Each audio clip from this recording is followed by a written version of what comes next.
photography thing that in its current form came about during the lockdown. So it was about getting out of the flat and the apartment to go and see what was happening in the city. So in the early days, as that first lockdown ended, a lot of people like, didn't want to leave their homes, and I wanted to find out what was going on. So it was like this need, like a bit of a rebellious need to just get out and actually go and test what was going on out there. I mean, when I first started going out, I actually expected to be kind of arrested because there were still some limits on movement and that sort of thing. So it started with that, but it's a combination of factors. I mean, it's the bicycle that I use to do this work. So that's like an old passion, and that finally came back into my life just before the lockdowns when I'm able to buy a good secondhand bike. It was big enough for me, and that was like a long time looking for that bike. And then the photography is part of my creative output. So when I started going out on the bike, that kind of started falling into place. So it wasn't actually a like a conscious decision to go out and take photos on my bike. It was more a slightly organic output. I mean, considering I'm like 50 years old and I'm only taking photos of my own city now, and really seeing it through these eyes after all these years. So that came about organically, but it was a combination of like who I am and where I've ended up and all these factors coming together. Another big part of that is the music that I listen to when I go. So that is like extremely important. It just puts me in a completely different world, and I think it connects me to the surroundings in a like really deep emotional way, and I'm able to like see the surroundings and see the stories on a bit of a deeper level. So it's a combination of all those factors.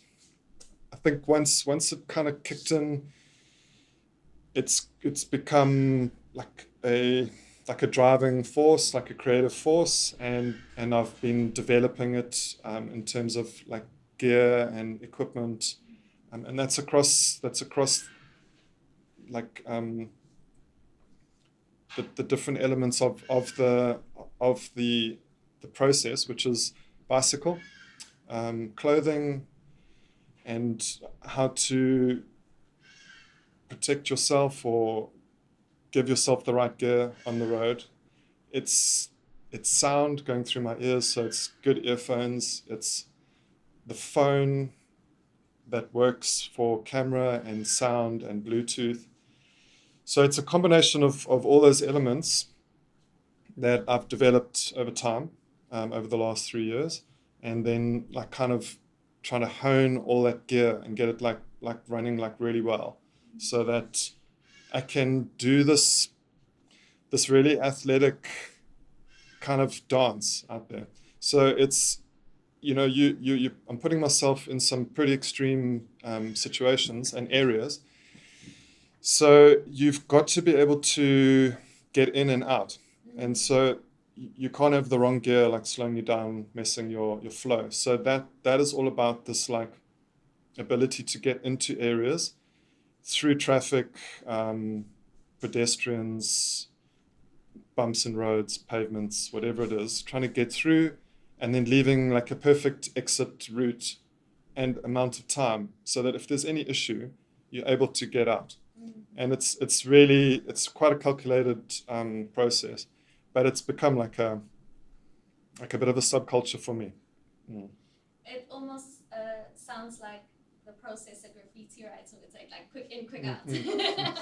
Yeah, true. I wonder where I got that from.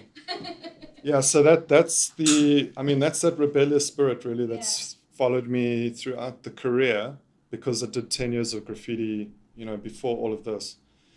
So it is It is quite a like a kind of risky endeavor, but it's part of that adrenaline rush that keeps you going.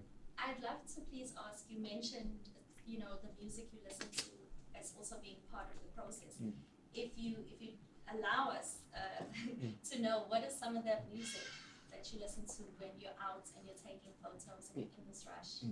Yeah, it's drum and bass, Away. but it's liquid drum and bass, and it's like really the most recent stuff that you can find on SoundCloud. So I find all my stuff on SoundCloud, and then I'm downloading from SoundCloud, via these pirate apps or whatever. So it's really like the most recent beats that are coming out Yeah. by like selected kind of producers and DJs overseas. And it's kind of like a new wave of drum and bass. Definitely not the old school stuff, but it's extremely like, for me, the stuff I tap into is very particular to me. I would say it's quite sort of melodic. Always has two different pace, like fast and slow, going at the same time, and it's always fluctuating. And that's, I mean, if you think of it like a spin class, I mean that sounds cheesy, but there I am like doing a spin class with this like high energy music, but it's the way it drops off and goes into this deep emotion at the same time. So the sounds it gives you are like very kind of mechanical, industrial, um, like atmospheric sounds that fit in with the visual of the city or the industrial areas, or the people. So you can almost hear the sound of the city through this music, and it's just on another level. I mean, when you get it at sunset and like the entire city goes red, and you've got this music going that's putting you into this weird atmosphere. It's memories I'll never ever forget. It's something you can never explain. Yeah. Mm. Thank you for explaining that and just sharing that experience with us. I mean, for those of us that just see the pictures, now to hear like the other side of it, the mind, the experience, that's amazing. Sean, I'd like to please know, in your various progressions, and evolutions, how would you describe this journey or these transitions over time and now landing you here? Yeah, I think, I mean, the thing has been like, been hooked on like creativity since I was a kid. So there's always this like drive to make something like cool looking. So it's like it's like working with your hands, and I mean I've always been mainly doing 2D like kind of illustrative kind of work. So it's this long journey of being kind of stuck doing that, and like chasing like this need to kind of produce something that's cool, that people will stop and look at. So that's like that's the core driver, right? And then it's gone through like different stages. I mean, the first stage was needing to earn a living, and that was a good 10-year stage. That was like the ultimate journey. I'm starting with absolutely nothing. No car, no money, no phone, no experience, no portfolio. After some years after tech, and then having to start from absolute scratch in Durban after a few years abroad, and get into graphic design, get into advertising, and get money. And so that was like another driver, right? Was to earn a living, to survive. Um, then in the background, that creative force just keeps pushing and pushing. And so while doing advertising, the graffiti thing came in, and that was like the break from, the corporate and the drudgery of, earning a living, right? Was this other side, which was like a kind of free flow graffiti vibe. And so that graffiti thing also went on for like 10 years or so. And that went simultaneously with advertising and graphics. And it was potential to take over the career and to become full time. But then what happened is that I actually got fired from like another agency, and it was just after that, that in my explorations around the city again, that I ran into this like physical studio space, and then that kicked off the co-working studio period or chapter of my life, and that was the Open Plan Studio down in Station Drive, which was also about 10 years. So that was that kind of took me off the path of doing graffiti and illustration and art and all that stuff, and I had to become more of like a manager, an administrator, and couldn't really work on my craft. So I had to actually drop quite a lot of that stuff. And then we went into managing this physical space and providing space, for startups, for creatives, and like all the sort of elements that went along with that chapter of the life. That's recently ended, and it's now the start of the next chapter. So it has been these like kind of 10-year periods in my life, and I guess it's just like kind of following this drive. It's just like this internal drive that you just can't stop, right? I guess there's certain things that can drive you, like, you've got your positive, like, the positive and negative influences that keep you going. You might have like the negative things it might be things like your ego, jealousy, kind of pride. Those things will drive you to ever improve and to try and like compete with those around you. And that's good. It kind of pushes you. The positives are more like kind of love, wanting to share, wanting to connect with people, and those are like the positives. And it's those are some of like the spiritual drivers that will like keep you going. You've just got to be careful about those negative ones, because they will eventually like wear you down and tear you down. So that was a big part of my life. Drugs, also alcohol, smoking weed, big part. I'd say it worked for a while, but it burnt itself out, and it completely burnt me out. Relationships, friends, family, and work. So, but it was a big push for many years. It was able to make me switch off and connect with my art, and also to switch off from the stress of some of the situations I've been in. But I'd say that it kind of took over a bit, and so it's been quite a nice change recently to have dropped all of that stuff and to start like this new chapter as well. So I'm finding, this new chapter is also opening up just a whole new bunch of avenues. So when you drop the drugs, there's a whole lot of other things that are opening up. So I'm a lot less paranoid. I'm a lot like freer and open to approach people, and not so scared. So even on the streets when I'm doing photography, that's made a massive difference. I mean, it's opening up the city and the people like I would never have thought. So that's happened in this transition as well. Is a change of that lifestyle, and it's been pretty cool. That's so amazing to hear. Thank you for taking us through on that journey. I'd like to just go a couple of steps back to younger Sean and ask, were your parents or your family always supportive in you being a creative? Because some of our audience are still in their early 20s, figuring themselves out, and for them it might mean a lot, and for someone who hasn't, who has had it, it might also mean a lot. So we'd like to know, did you grow up with family or parental support, or was it always, this rebellion and I have to make it on my own? Yeah, so it's a bit of both. I mean, a bit of having to do it on my own, and then also luckily influenced by parents. So my parents never like wanted me to do what they wanted, or they never had a plan for me. They wanted me to do what I wanted. I only figured out the art passion at a late stage at 16.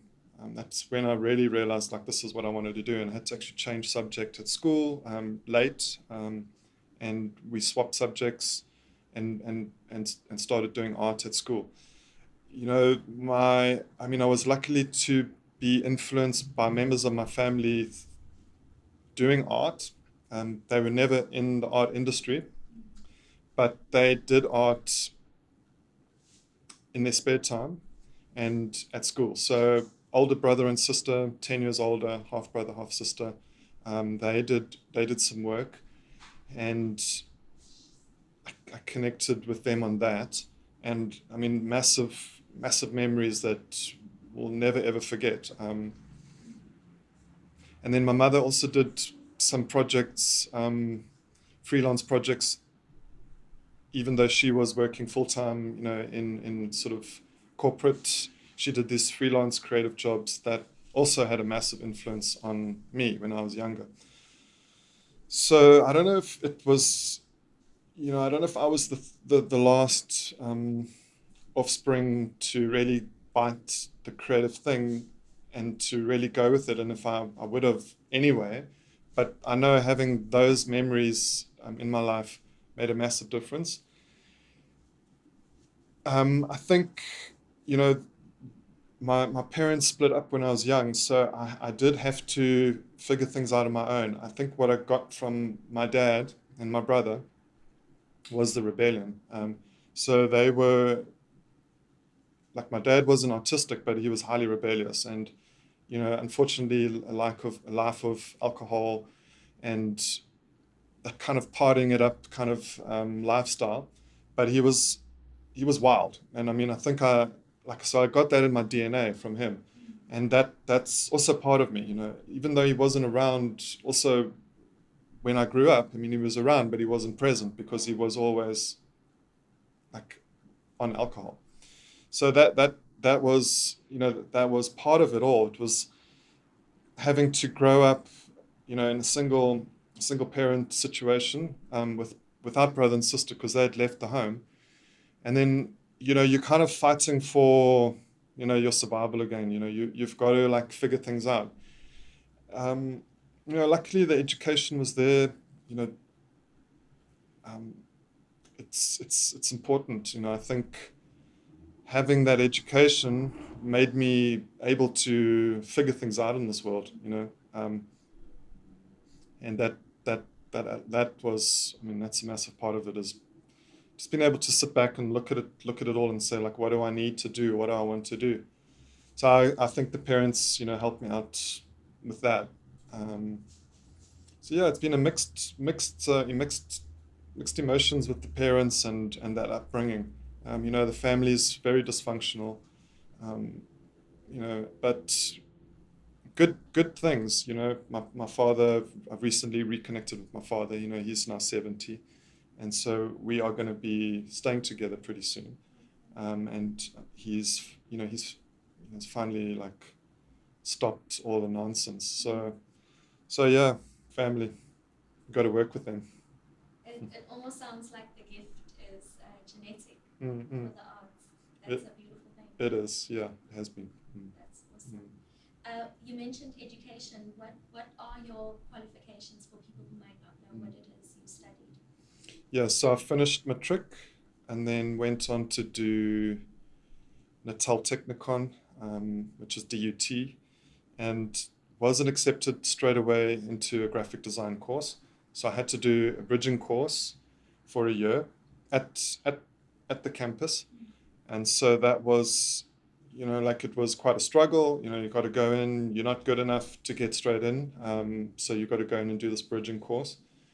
And I mean, I was living on the south coast, so like 25 kilometers away. So there's this commute. You've got to make all that happen. Um, you've got to pay your fees, you've got to commute, you've got to deal with the class coming to the city, and deal with the people in the city. So that went well. Went into graphic design. Did 2 years. I failed, I think, the third year. Had to do that again. and then finally got through. Yeah, that's about it. Okay. Wow. It as you go back, it also gives us insights into your earlier relationship with the city, you know, and how it's progressed this. So moving back now to your photography, your work has been described as protest photography or protest art. Do you agree with this title? And if so, would you say it's been intentional, or back to you saying it's all been an organic process? Yeah. Yeah, yeah. I think I can agree with that title, but I don't. I kind of veer away from the word protest. I guess the way that it's used, historically, traditionally in our country, has got some pretty heavy connotations.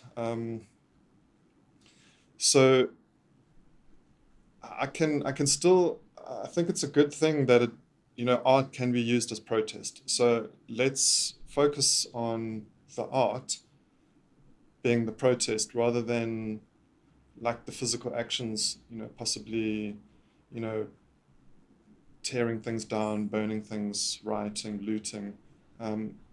That's not what it's about.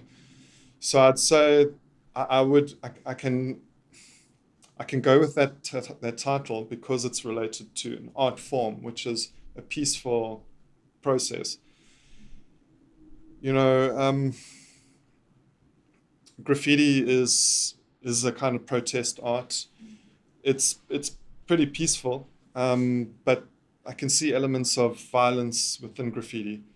Not only against like a wall, and depending on what you're putting on that wall, but there's also violence within the community, within the crews amongst each other. So I guess it was part of that. I can't really deny that. I mean, I never really involved myself in that part of it, of that subculture. Never, I hated that part of the culture. But I think there's, that I like the titles more around social art. Maybe it's like social commentary. Um, there was another one.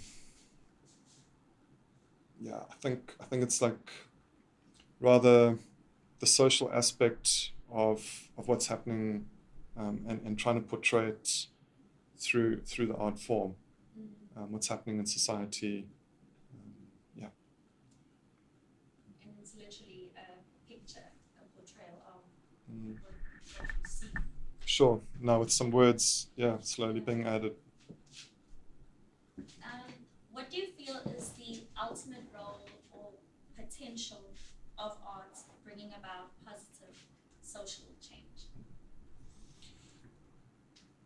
I think it has an important role. I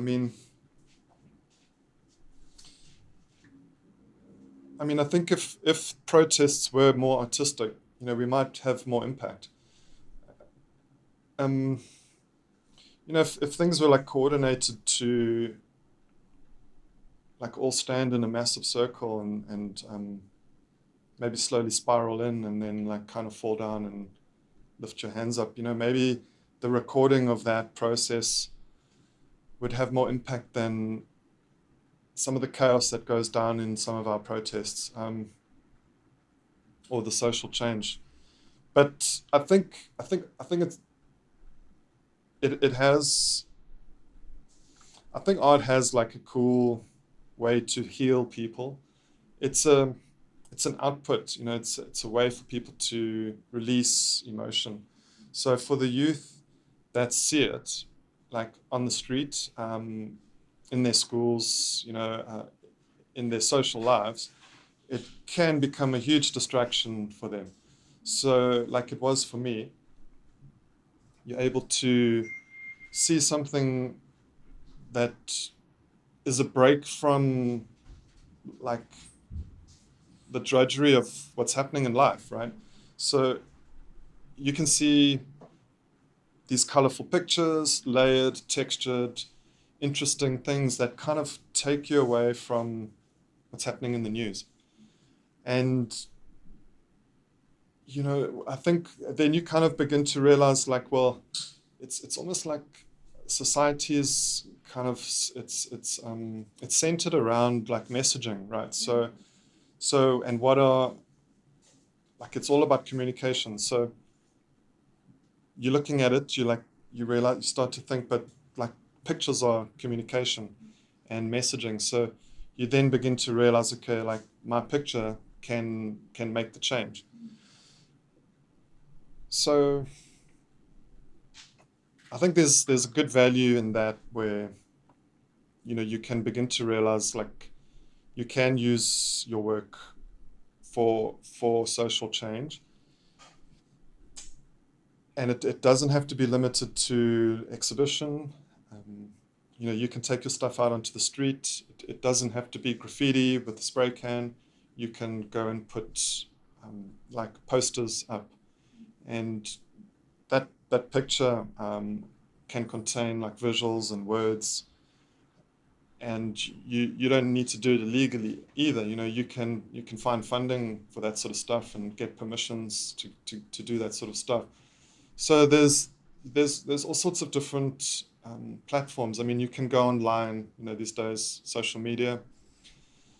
You can work in galleries. You can work at educational institutions and get that message out there.